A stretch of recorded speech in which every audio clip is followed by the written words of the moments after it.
Morning students, मैं संजय सोनी भगवती संस्थान द्वारा संचालित इस ऑनलाइन स्टडी प्रोग्राम की मैथ क्लास में एक बार पुनः आपका स्वागत करता हूँ। क्लास 12th में हमारा जो चैप्टर चल रहा है सारणी, वो उसके बारे में हम बता चुके हैं। 3 मार्क्स का आता है और सारणिक में सबसे पहले अपन ने सारणिक के मान निकालने की विधियां पढ़ी, फिर उसके गुणधर्म पढ़े। बोर्ड में जो क्वेश्चन आता है वो गुणधर्मों का प्रयोग करके सारणिक का मान निकालने का आता है, ठीक है ना भाई। तो इसमें पिछले वीडियोस में अपन ने कुछ एग्जाम्पल ऐसे किए थे, जैसे यदि एक स्तंभ के सभी अवयव समान है तो R1 माइनस I2 और I2 माइनस R3 का प्रयोग करते हैं। यदि एक पंक्ति के समान है तो C1 minus C2, C2 minus C3 का करते हैं।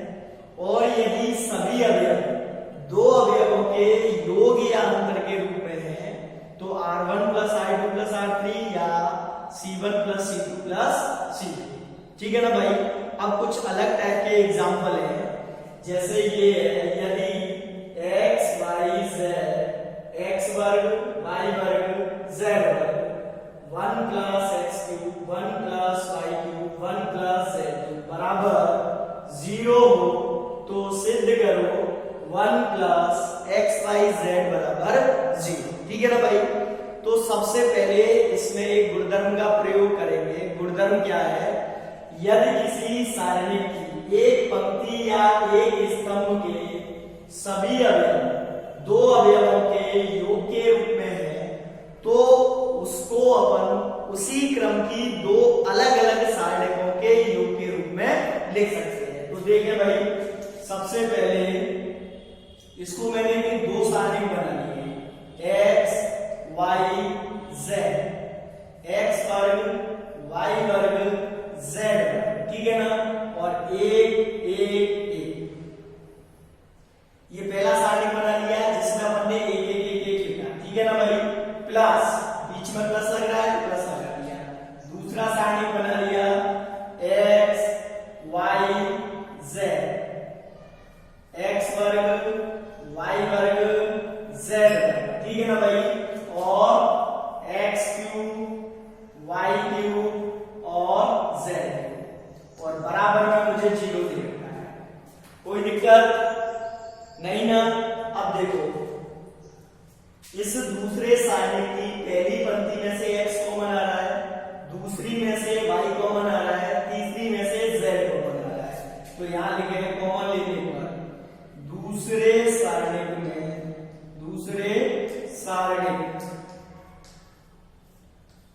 में R1 R2 व R3 में से क्रमशः x y व z कॉमन लेने पर, ठीक है ना भाई। तो देखो क्या हुआ, पहला सारणी कैसे कैसा लिखा हमने, x y z, x वर्ग y वर्ग z वर्ग एक। पहला सारणी लिख दिया प्लस, इसमें से मैंने क्या कॉमन लिया, x y और z। अब इसमें से x कॉमन लिया तो क्या बचेगा, 1, यहां पर x, यहां पर x वर्ग, ठीक है ना भाई। ऐसे ही यहां 1 y वर्ग, क्योंकि इसमें से y कॉमन लिया है। ऐसे ही यहां पर 1 z स्क्वायर, ठीक है ना भाई। और बराबर में दे रखा है 0, कोई दिक्कत। अब अपन पहले और दूसरे सारणी को देखेंगे। ये पहला सारणी, ये दूसरा सारणी, दोनों लगभग समान है, बस काय का अंतर है, काय का अंतर है भाई कि यहाँ पे एक लास्ट में लिखा है मतलब C3, यहाँ एक का लिखा है C1, ठीक है ना। तो या तो इसमें या इसमें किसी भी एक में अपन संक्रिया लगाएंगे। देखो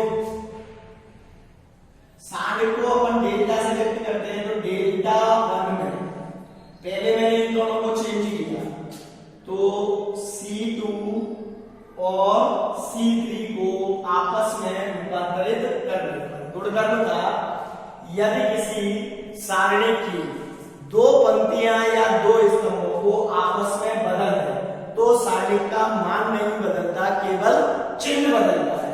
तो इसका चिन्ह कैसा हो जाएगा, माइनस का।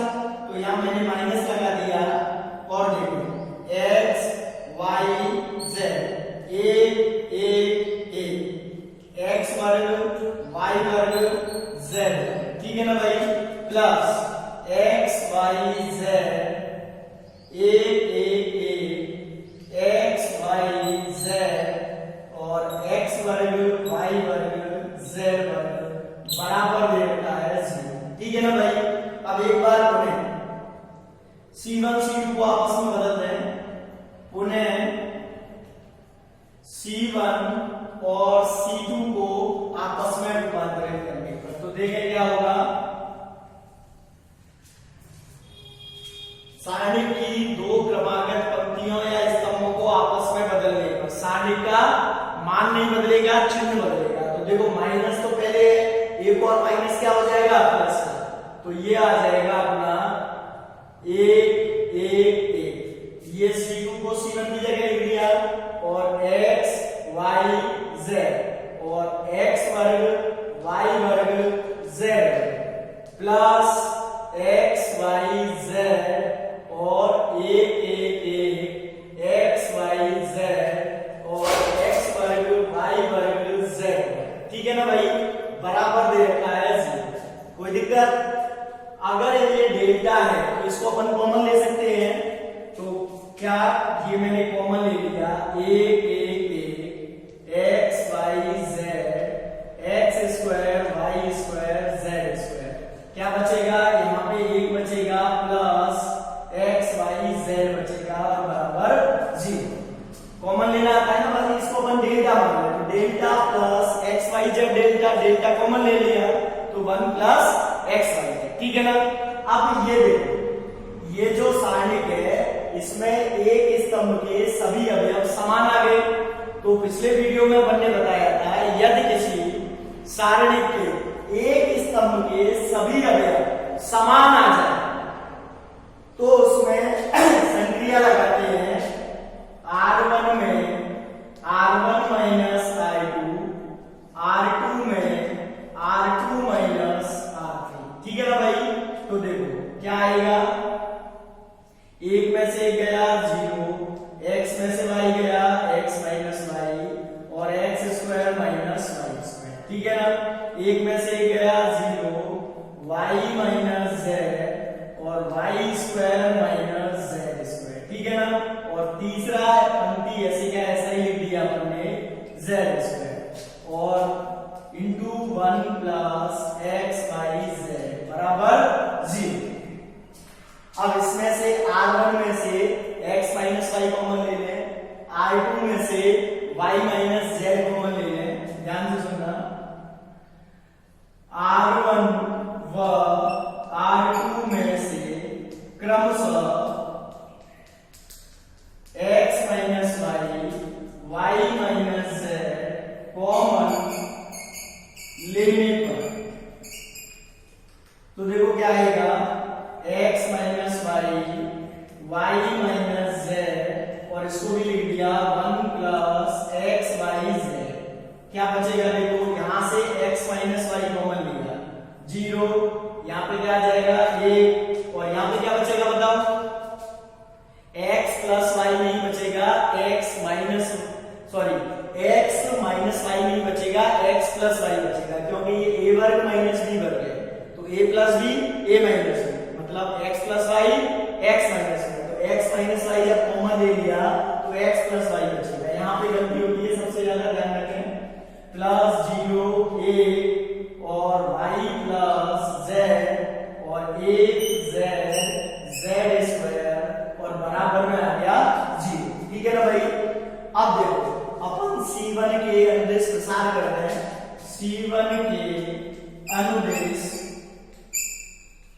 प्रसार करने पर, C1 के अनुदेश प्रसार करने पर तो देखो ये आ जाएगा x minus y minus z 1 plus x y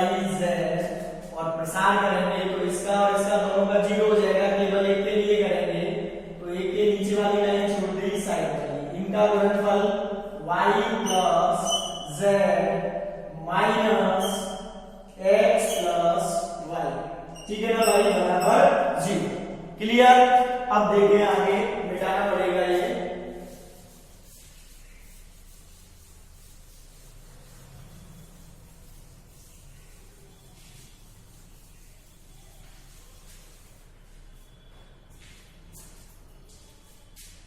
x minus y minus z और 1 प्लस x y z, ठीक है ना भाई।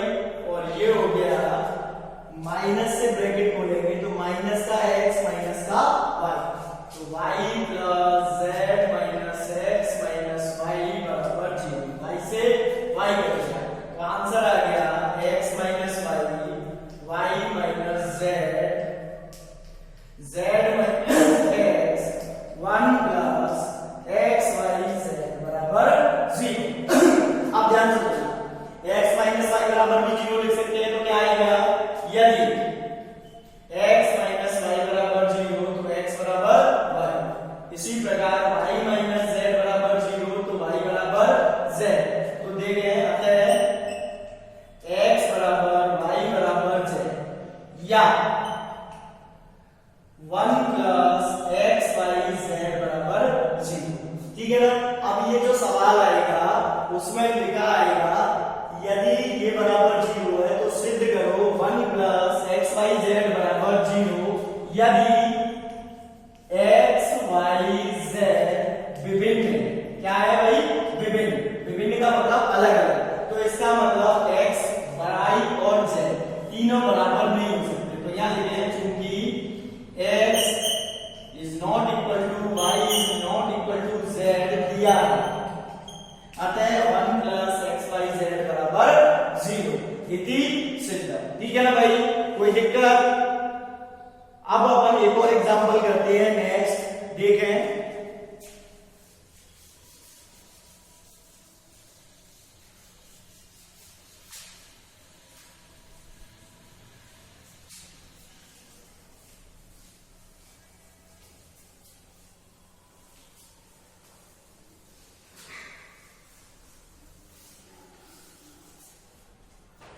अगला एग्जांपल है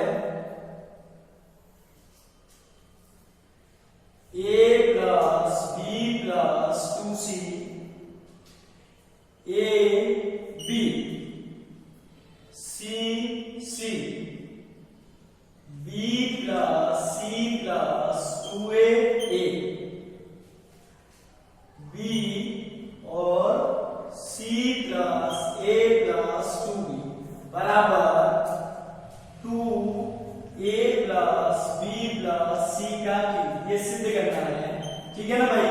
अब देखो a plus b plus 2c, यहाँ c c a a b b, हमारा मेन उद्देश्य रहता है ज्यादा से ज्यादा 0 लाना, ज्यादा से ज्यादा 0 लाना, ठीक है ना। तो एक तो ये है कि मैं R2 R3 को घटा दूं तो 0 आ जाएगा, R1 R2 को घटा दूं तो भी 0 आ जाएगा, b में से b जाएगा 0 आएगा कि नहीं भाई, आगे ना। तो ये मैंने संक्रिया लगा दी R1 माइनस I2 व R2 में R2 माइनस R3, क्लियर। अब देखो इसको पढ़ते कैसे हैं, R1 के स्थान पर R1 माइनस I2 का प्रयोग करने पर I2 के स्थान पे I2 माइनस R3 का प्रयोग करने पर R1 में से R2 को घटाना है और R1 की जगह लिखना है, तो a plus b plus 2c में से c जाएगा, तो क्या बचेगा बेटा, a plus b plus c बचेगा ना। अब a में से b plus c plus 2a घटाएंगे तो माइनस का b माइनस का c माइनस का a, तो माइनस मैंने कॉमन ले लिया a plus b plus c, ठीक है ना। b में से b गया 0, ऐसे ही R2 में से R3 घटाना है तो c में से c गया 0। अब यहाँ हो जाएगा a plus b plus c और b में से इसको घटाएंगे तो माइनस का a प्लस यहाँ सी प्लस ए प्लस 2b, कोई दिक्कत? अब देखो इसमें से a plus B plus C common आ रहा है, इसमें से भी a plus B plus C common आ रहा है, तो R1 व R2 में से क्रमशः a plus B plus C common लेने पर, तो देखो एक a plus B plus C तो R1 का आएगा, एक R2 का आएगा, तो मैं यहाँ लिख सकता हूँ a प्लस बी प्लस सी का वर्ग लिख सकता हूँ ना भाई। क्या बचेगा? एक, यहाँ पे क्या बचेगा? माइनस का एक, और यहाँ क्या बचेगा? 0, यहाँ क्या बचेगा? 0, यहाँ क्या बचेगा? 1, यहाँ क्या बचेगा? माइनस का एक। सी प्लस ए प्लस 2, कोई दिक्कत? अब मुझे एक जीरो और लाना है, एक जीरो और लाना है, ठीक है ना भाई। लेकिन एक तो मैं R1 प्लस R2 करूं तो जीरो आ रहा है ना, एक C1 प्लस C2 करूं तो भी जीरो आ रहा है, लेकिन हमें ऐसी संक्रिया लगानी है कि ये जो पहले जीरो आए ये नहीं चेंज हो जाए, ठीक है ना भाई। नहीं तो सवाल एक तरीके से गलत ही माना जाएगा, एग्जामिनर नंबर काट सकता है, वो एग्जामिनर के दिमाग के ऊपर है, काटे भी नहीं भी काटे, लेकिन वो थोड़ा सा ओड लगता है कि कहां तो हमने जीरो लेके आए और फिर हमारी संक्रिया हमने ऐसी लगा दी कि एक नया जीरो आया तो एक पुराना जीरो मिट गया, तो इसीलिए अपन को ये ध्यान रखना है कि ये पुराने जो जीरो है ये खत्म नहीं हो जाए। तो इसके लिए मैंने संक्रिया लगाई C2 में C2 प्लस C1, देखो क्या आएगा? a प्लस बी प्लस सी का वर्ग, ये तो मेरा पहले से कॉमन है। C1 में नो चेंज है तो 1 0 C। अब देखो C2 में चेंज किया है, C2 के स्थान पे C2 प्लस C1 लिखना है, तो -1 प्लस 1 कितना हो जाएगा भाई? 0, 1 और 0 1, और ये हो जाएगा a प्लस सी, ठीक है ना भाई। 0 -1 और c plus a plus 2b, कोई दिक्कत? अब प्रसार कर रहे हैं हम, 2 जीरो आ गए, तो R1 के अनुदेश प्रसार करने पर क्या आएगा? a प्लस बी प्लस सी का होल वर्ग, ये तो हो ही गया। एक के लिए प्रसार करेंगे तो देखो एक के नीचे छोड़ दिया और साइड से छोड़ दिया, इनका गुणनफल क्या आ जाएगा बोलो? c plus a plus 2b, फिर माइनस इनका गुणनफल, तो माइनस माइनस मैंने क्या कर दिया? प्लस a प्लस c, तो ये हो गया a प्लस बी प्लस सी का होल वर्ग, ठीक है ना भाई। लुक एट a और a 2a प्लस 2b और c 2c, दो कॉमन ले लिया तो 2a plus b plus c का वर्ग, और यहाँ क्या बचेगा? a plus b plus c, तो आंसर आ गया 2a plus b plus c का क्यूब, और यही हमें सिद्ध करना है। समझ में आ गई ना भाई बात? ये जो सवाल है और भी कई तरीके से हो सकता था, देखो अपन यदि इसको ऐसे जोड़ दें C1 plus C2 plus C3, C1 plus C2 plus C3, तो 2a 2b 2c हो जाएगा, 2a 2b 2c 2a 2b 2c, और अपन 2a plus b plus c common ले लेंगे तो फिर यहाँ के सारे अक्षर समान आ जाएंगे, यानी एक स्तंभ के सभी अवयव समान आने पर अपन R1 माइनस R2 और R2 माइनस R3 लगा सकते हैं, ठीक है ना। ये तो संक्रिया लगाना है, अपन कैसे भी संक्रिया लगा सकते हैं, ये अपने ऊपर डिपेंड करता है कि हमें कौन सा सूटेबल है, लेकिन मूल उद्देश्य क्या है कि ज्यादा से ज्यादा जीरो आ जाए, जिससे हम जब प्रसार करें तो हमें दिक्कत नहीं आए, आसानी से प्रसार हो जाए, ठीक है ना भाई। एक और एग्जांपल देखें। हाँ भाई, नेक्स्ट एग्जांपल देखें, ये काफी इंपॉर्टेंट एग्जांपल है, 2 बार बोर्ड एग्जाम में भी आ चुका है, एक बार इसके बराबर में ये सिद्ध करना था और एक बार ये सिद्ध करना था, ठीक है ना भाई। कोई दिक्कत? अब इस प्रकार के सवालों में गुणधर्मों का प्रयोग करके ही आते हैं सिद्ध करने के लिए। हमारा मेन उद्देश्य क्या रहता है? ज्यादा से ज्यादा जीरो ले आए। तो देखो एक में से एक घटाएंगे जीरो आएगा, एक में से एक घटाएंगे तो जीरो आएगा। तो मैंने संक्रिया लगा दी C1 में C1 माइनस C2 और C2 में C2 माइनस C2। देखो क्या आएगा, मुझे जीरो लानी है। 1 प्लस ए में से एक गया, केवल ए बचेगा। 1 इसमें से 1 प्लस बी गया तो माइनस का बी बचेगा ना भाई। और एक में से एक गया जीरो, कोई दिक्कत? एक में से एक गया जीरो। 1 प्लस बी में से एक गया बी, काएगा प्लस का। एक में से एक प्लस सी गया माइनस का सी। एक प्लस सी, ठीक है ना भाई। अब चाहे तो अपन प्रसार कर सकते हैं या देखें और जीरो आ रहे हैं क्या, तो और जीरो लाने के लिए अपन क्या कर सकते हैं? देखो अगर R2 में R2 माइनस R3 लगा दें तो जीरो आ जाएगा, आएगा ना भाई। एक में से एक जाएगा जीरो आएगा। तो मैंने लगा दी R2 माइनस R1। तो देखिए R1 ऐसे कैसे लिखा, A 0 A।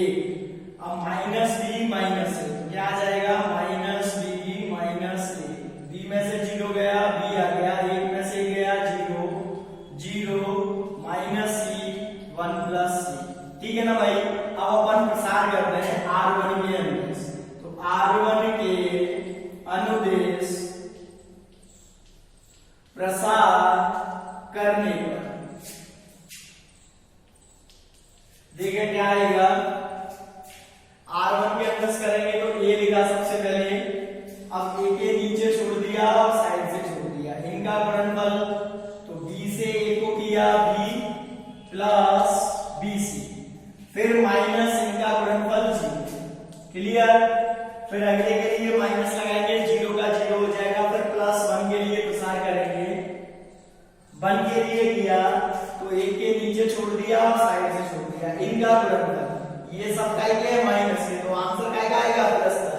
BC plus AC, BC plus AC और इनका गुणनफल माइनस जी। कोई दिक्कत आई? नहीं आई। ए से गुणा कर दो, AB plus ABC plus BC plus AC। तो आंसर आ गया ABC plus AB plus BC plus AC। कोई दिक्कत? ये वाला आ गया, सिद्ध हो गया ना भाई। अब मुझे ये लेके आना है, तो देखिए क्या करना है। ABC अपन कॉमन लेते हैं, तो यहाँ पे एक बचेगा। कॉमन लेने का मतलब भाग लगाना होता है ABC का, ठीक है ना भाई। तो A क्या बचेगा? 1/C, यहाँ पर 1/A और यहाँ पर 1/B। तो इसको वापस लिख सकते हैं ABC 1 plus 1/A plus 1/B plus 1/C। इस तरीके से अपन ये सिद्ध कर सकते हैं, ठीक है ना भाई। कोई दिक्कत?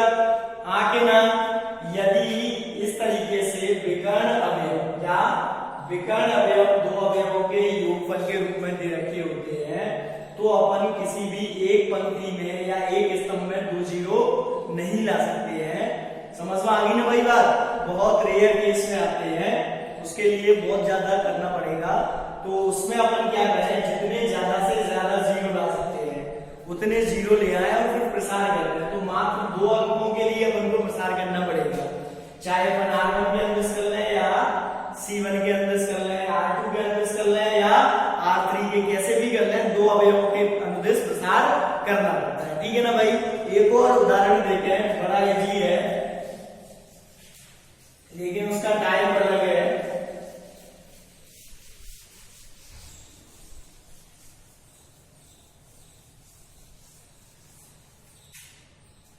एग्जाम्पल है B plus C plus A plus B, ठीक है ना भाई। Q plus R plus P plus Q, Y plus Z z plus x plus y। इसके बराबर में ये लाना है 2abc pqr और xyz। अब तक क्या था, एक तरफ सारणिक था और एक तरफ उसका प्रसार करके लिखा हुआ था। इस सवाल में क्या है कि इधर भी सारणिक है और इधर भी सारणिक है, मतलब अपन को सारणिक को हल नहीं करना है, उसका केवल रूप बदलना है। तो देखें, मैंने बताया था यदि किसी सारणिक के सभी अवयव दो अवयवों के योगफल के रूप में दे रखे हैं तो अपन कौन सी संक्रिया लगाते हैं, R1 plus R2 plus R3 या C1 plus C2 plus C3। तो देखो इनको ऐसे जोड़े, B plus C plus Q plus R Y plus Z, सब अलग अलग आएंगे, कोई फायदा नहीं निकलेगा। लेकिन इनको यदि ऐसे जोड़ दें तो A और A 2A, B और B 2B, C और C 2C। तो अपन ने इसको लगा दिया C1 में C1 plus C2 plus C3। तो देखो B और B दो B, तो मैंने दो कॉमन ले लिया और A plus B plus C। ऐसे ही ये दो कॉमन ले लिया P plus Q plus R, दो कॉमन ले लिया X plus Y plus Z। कोई दिक्कत? और यहाँ बचा हुआ लिख दिया C plus A plus B, R plus P plus Q, Z plus X plus Y। ठीक है ना भाई? अब दो कॉमन ले सकते हैं, तो C1 में से दो कॉमन लेने पर, क्योंकि यहाँ पे दो आ रहा है ना बाहर, तो मैंने दो कॉमन ले लिया भाई। क्या बचा? A plus B plus C, P plus Q plus R, X plus Y plus Z, C plus A, R plus P, Z plus X, A plus B, P plus Q, X plus Y। अब ये ध्यान रखना है कि अपन को लाना क्या है, केवल सिंगल सिंगल अक्षर, यानी यहाँ पे C लाना है, यहाँ पे B लाना है, यहाँ पे A लाना है। तो मैंने क्या किया, देखो C2 में लगा दिया C2 माइनस C1, C3 में भी लगा दिया C3 माइनस C1, यानी C1 को दोनों में से घटा के लिख दिया। तो देखो क्या आएगा, 2A plus B plus C, P plus Q plus R, X plus Y plus Z। C1 में दोनों चेंज है। अब C प्लस A में से A plus B plus C घटाएंगे तो C और A कट जाएगा, क्या बचेगा? माइनस का B। क्या बचेगा भाई? माइनस का B। ऐसे ही यहाँ पे क्या बच जाएगा? R प्लस P घट जाएगा, तो क्या बचेगा? Q, माइनस का Q।